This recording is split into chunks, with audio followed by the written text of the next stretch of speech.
heard you got the fever for the flavor. It's the flavor. It's the flavor. I heard you got the fever for the flavor. It's the flavor. It's the flavor.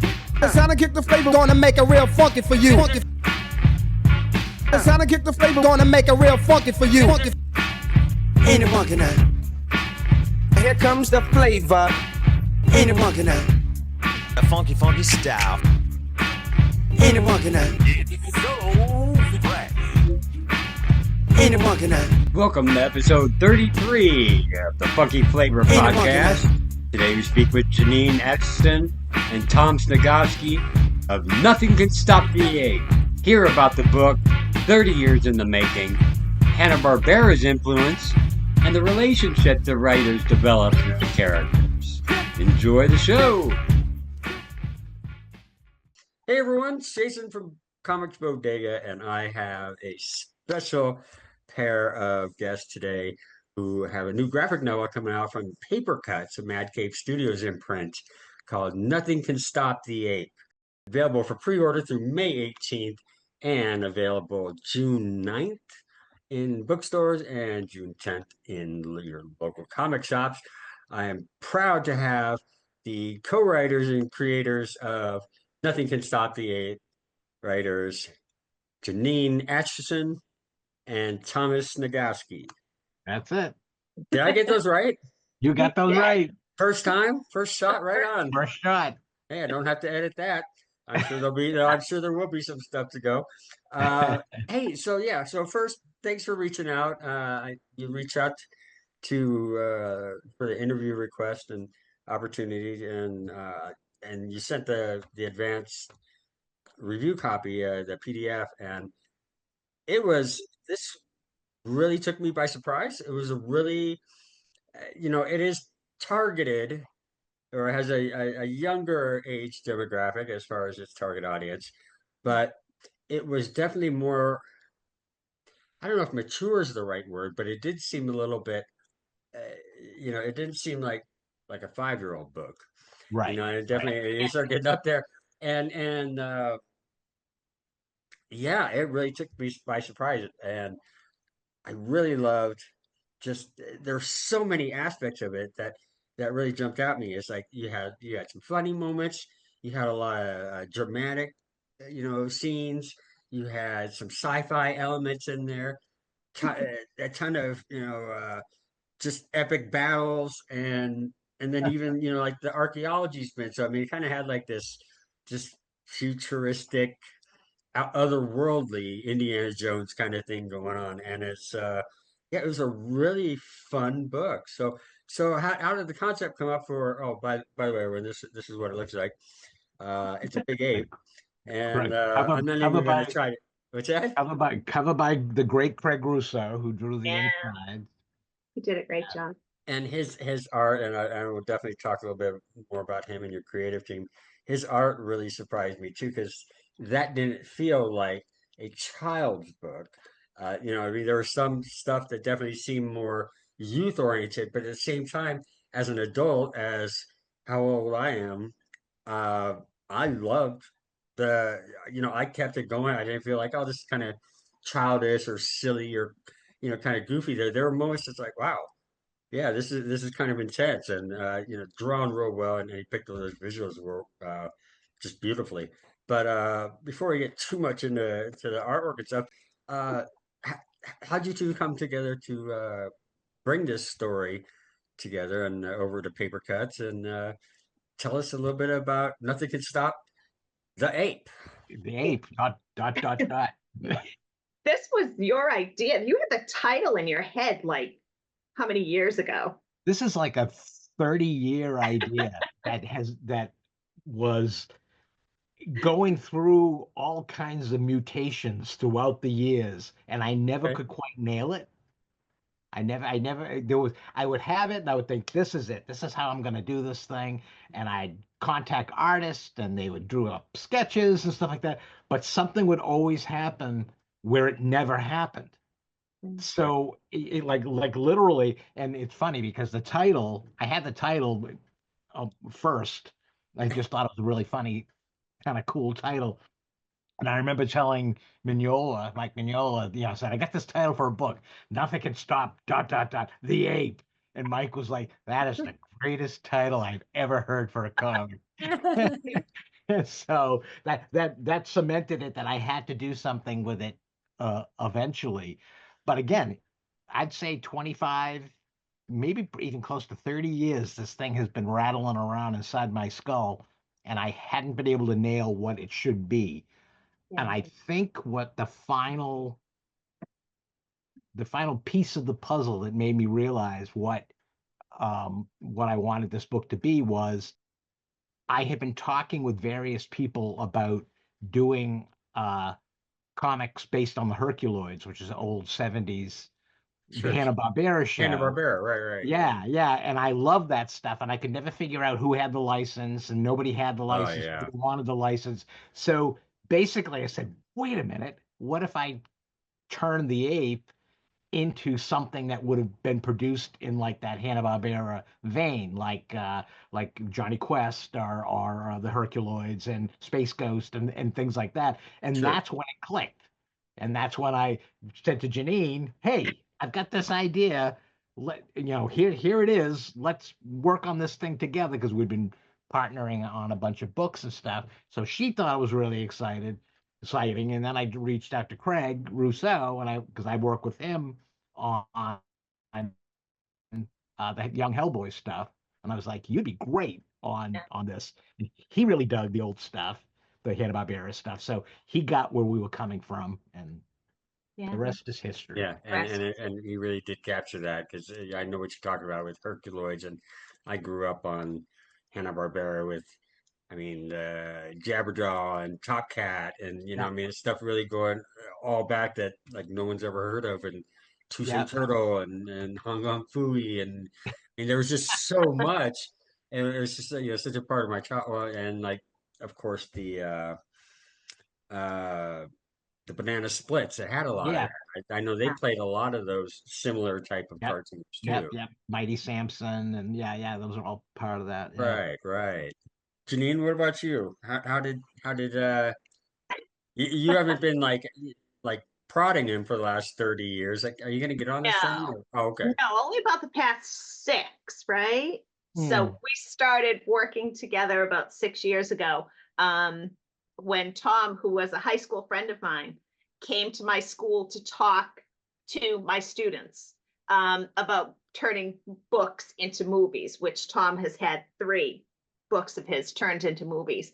And that was in 2019, right before the pandemic started. Okay, wow. All right. And we kind of, after he left my school that day, we just kind of kept talking.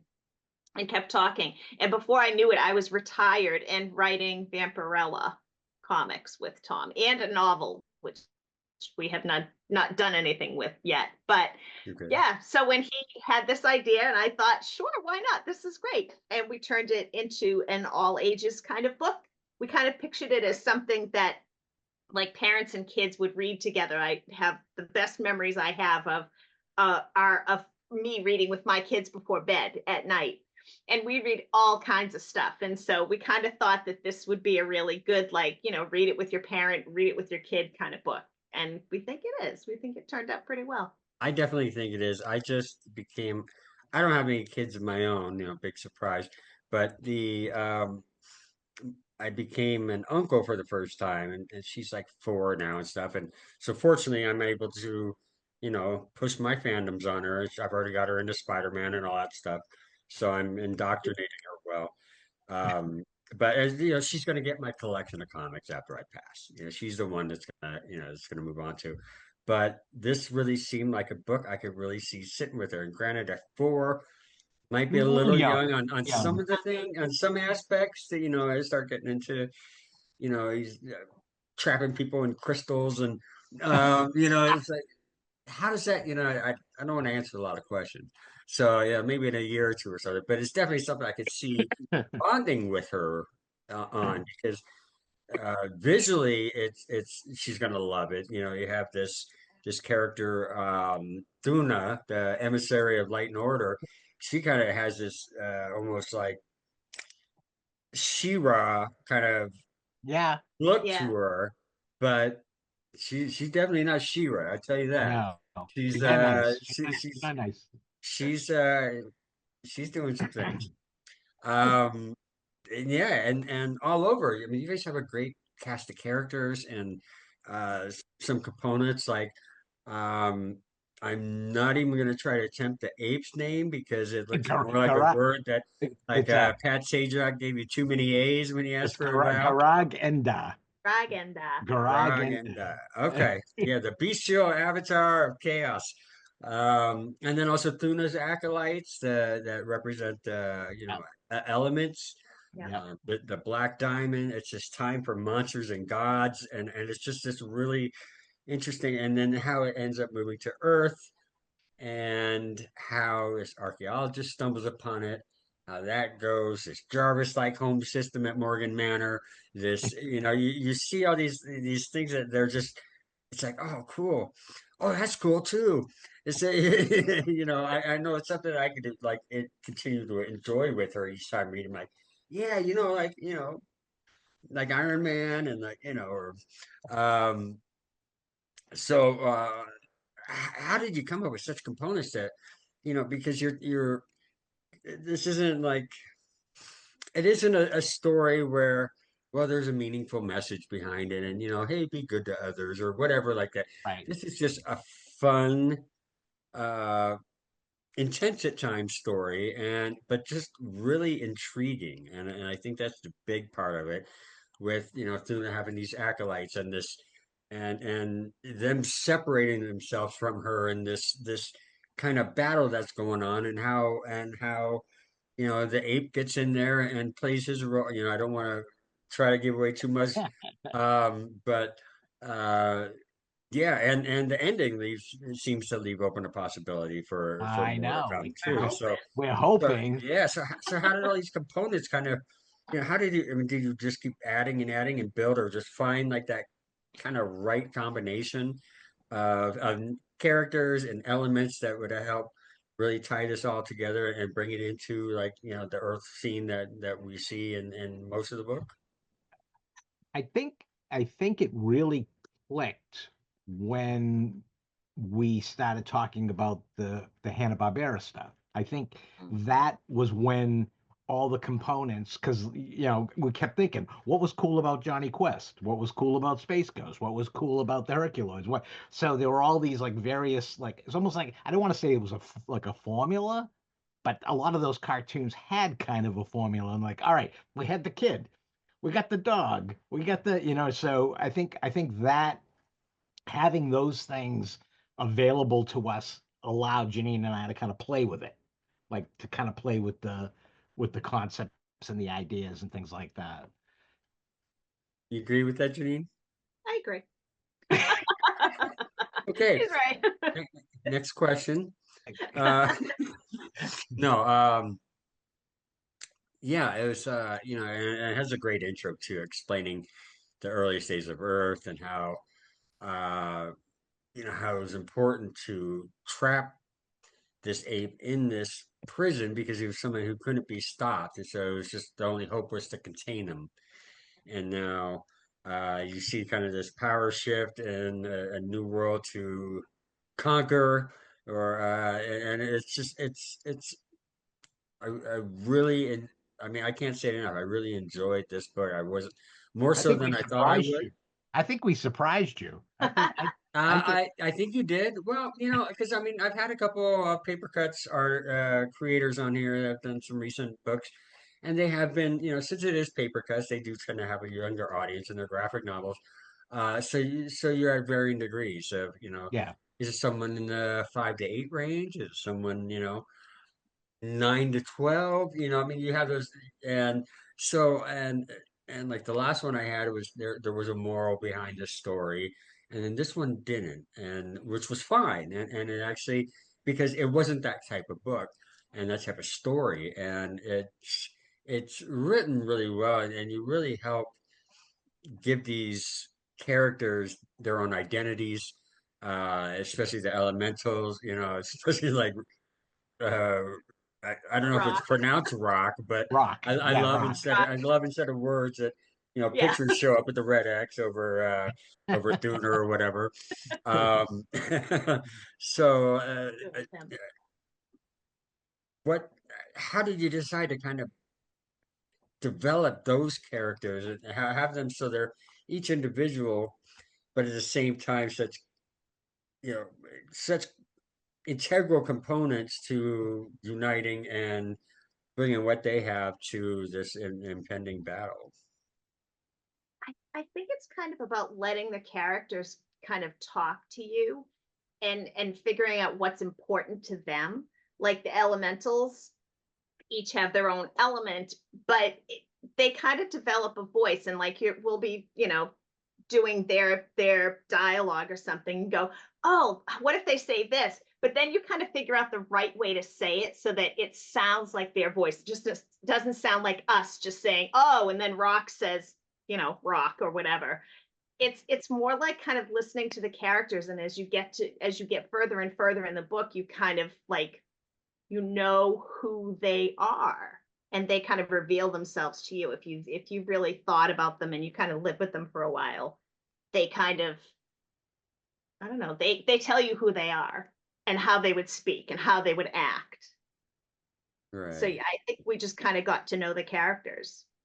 Yeah, I find that when the more time you're spending with writing the character, the more you get to know the character. The more you're like, yeah, they wouldn't say it this way. Right. They would say it this way. I'm more And also, invested in. yeah, you want your characters, especially in a novel or in a graphic novel, you want them to stand out. Yeah. You don't want them, Sure. here's four guys and they all talk exactly the same. Yeah. So you want them to have their own identity. Sure. Not only like a visual identity, but a vocal identity too. So when you're writing the dialogue and stuff.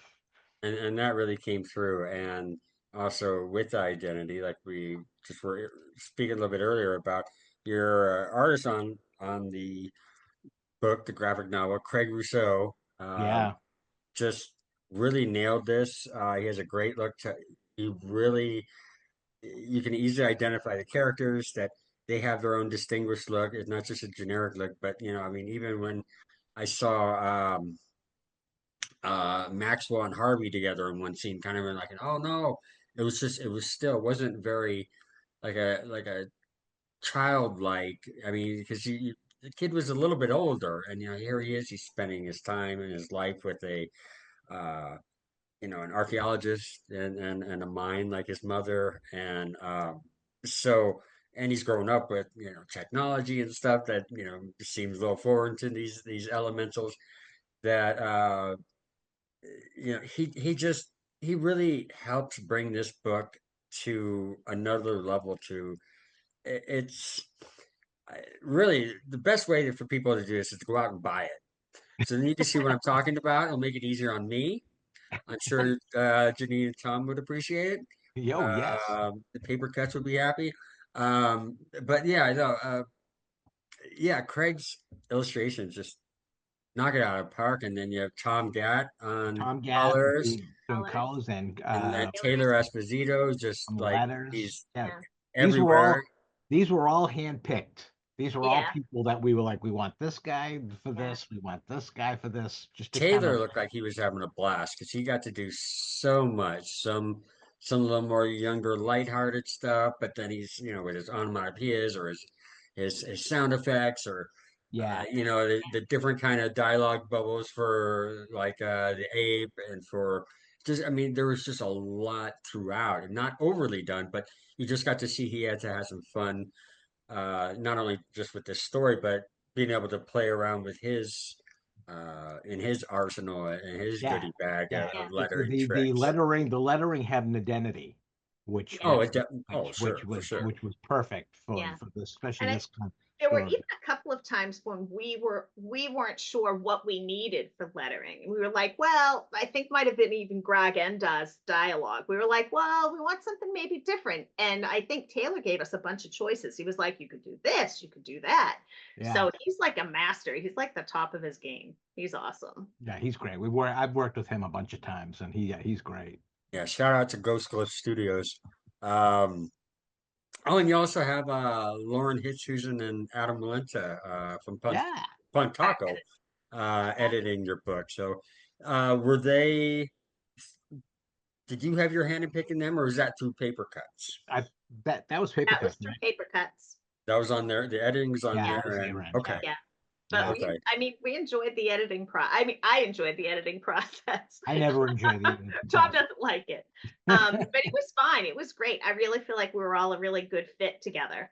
We had Yeah. the same kind of childish humor that kind of carried us through a few situations, but it was good. It was And you good. know, and I do want to point this out, and this is more to people viewing, people listening, however you're taking in this content. Um, so in preparation for this interview, I do a little deep dive into your social media, things like that, learn a little bit more.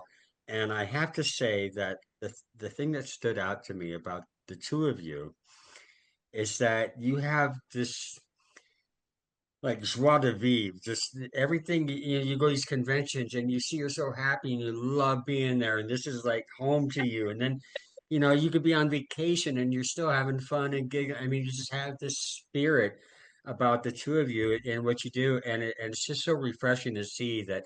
And that it got me more excited about this interview because I know I'm going to be. It's like sometimes when the first time meeting someone like over Zoom or at a convention, you only know them by their work.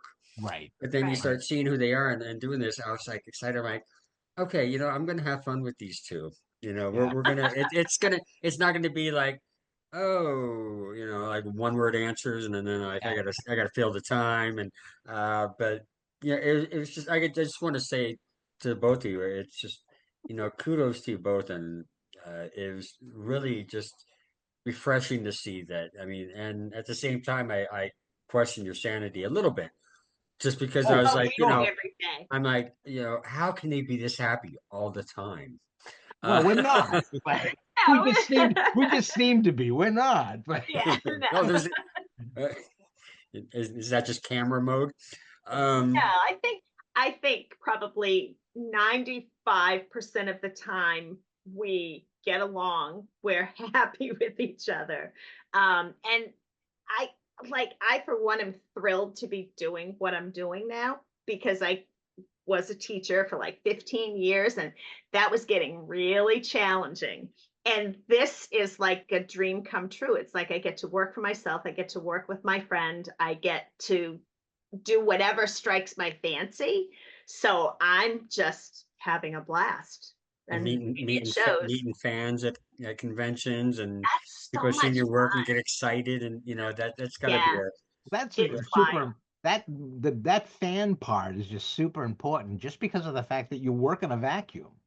Yeah. When we work, we're working, we're coming up with ideas, we're coming up with concepts, but then it goes away, it gets shot out into the ether, and you don't know how it affects Mm. anybody.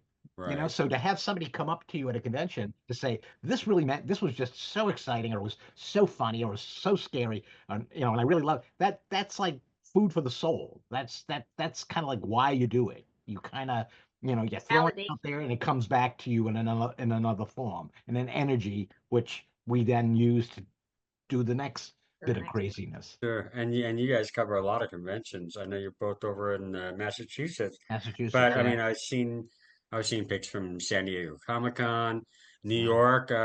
Tom, with You- you pointing at that big butt underneath the butt of whatever. I don't even know what it was, but it was.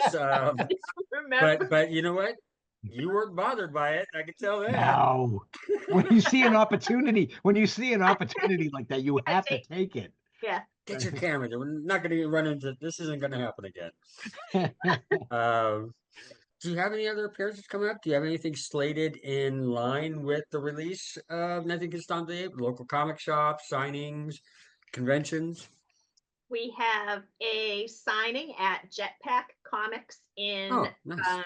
Rochester, New Hampshire Okay. on the 20th of June.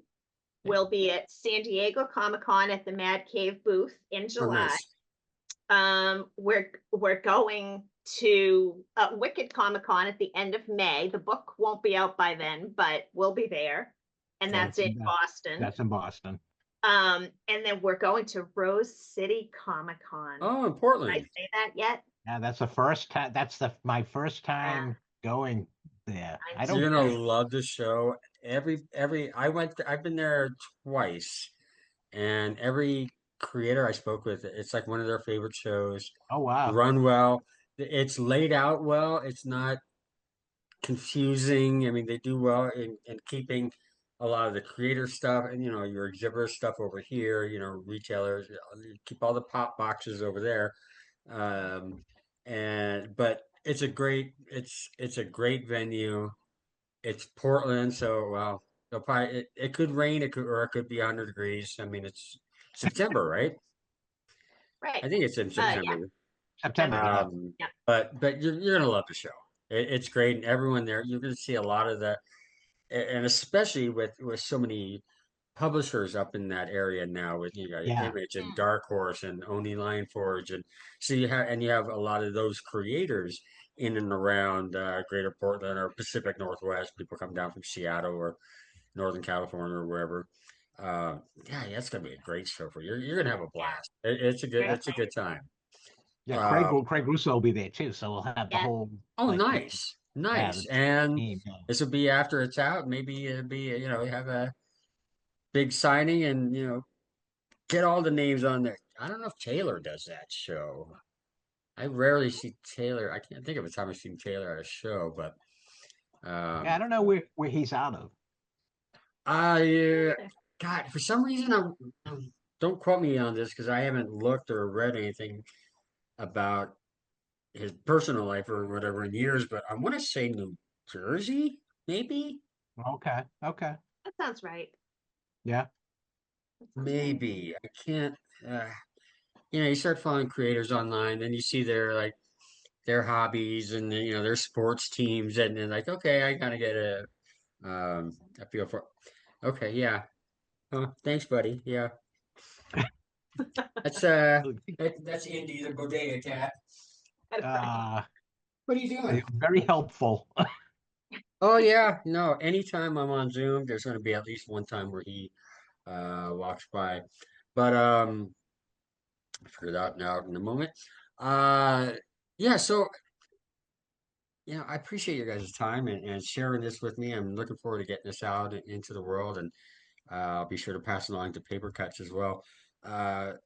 Anything you want to make sure that gets out into the world about your book that to attract some last minute fans or to get their pre-orders in? I just say buy it. I think you'll have a great time with it. I mean, we wrote it specifically, but not like for an 8-year-old or a 10-year-old, we wrote it for everybody to basically get something out of it. When they sit down to read it, they're gonna get this great fun adventure story that happens to have a giant gorilla. How can you go wrong with a giant ape god? I mean, that's like you can't go wrong with that. That's like that sells itself.